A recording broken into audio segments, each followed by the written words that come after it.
لا الہ الا اللہ پڑھ لا الہ الا اللہ۔ تو اللہ تعالیٰ کے ہر کام میں خیر ہوتی ہے، بندے کو چاہیے کہ اللہ کے ہر کام میں راضی رہے۔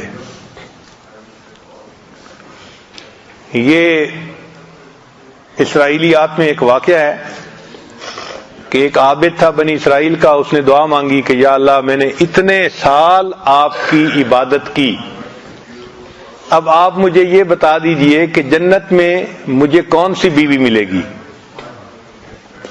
تو اسے خواب میں بتا دیا گیا کہ فلاں جگہ جاؤ تو بکریوں کو چرانے والی ایک عورت ہے، وہ تمہاری جنت میں بیوی ہوگی۔ چنانچہ وہ بندہ گیا تو اس کو اس جگہ پر ایک عورت مل گئی۔ اس نے اس کو کہا کہ میں چاہتا ہوں کہ میں 2-3 دن تمہارے قریب رہوں تاکہ مجھے تمہاری عبادت کا پتہ چلے کہ تم کیسی کرتی ہو۔ اس نے کہا ٹھیک ہے۔ چنانچہ یہ وہاں رہا۔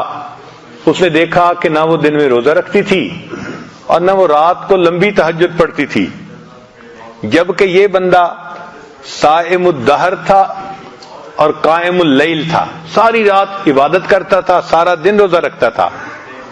تو جب 2-3 دن اس نے دیکھا کہ بھئی اس کی تو عبادت کچھ بھی نہیں ہے میرے مقابلے میں، اس کو بڑی حیرت ہوئی کہ بھئی اتنی میں عبادت کرتا ہوں اور سالوں سے کر رہا ہوں، اور میرے درجے میں یہ عورت پہنچے گی اور میری بیوی بنے گی کہ جو ساری رات آرام سے سوتی ہے اور سارا دن جو ہے اپنا کام میں لگی رہتی ہے اور روزہ بھی نہیں رکھتی سوائے فرض روزوں کے۔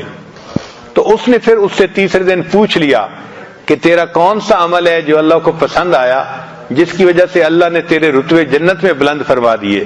اس عورت نے کہا کہ میں زیادہ عبادت نہیں کرتی، ایک عام زندگی گزارتی ہوں، بس اتنی بات ہے کہ میں اپنے اللہ سے اس سے راضی ہوں، اس نے جو میری تقدیر بنا دی میں اپنے رب سے راضی ہوں۔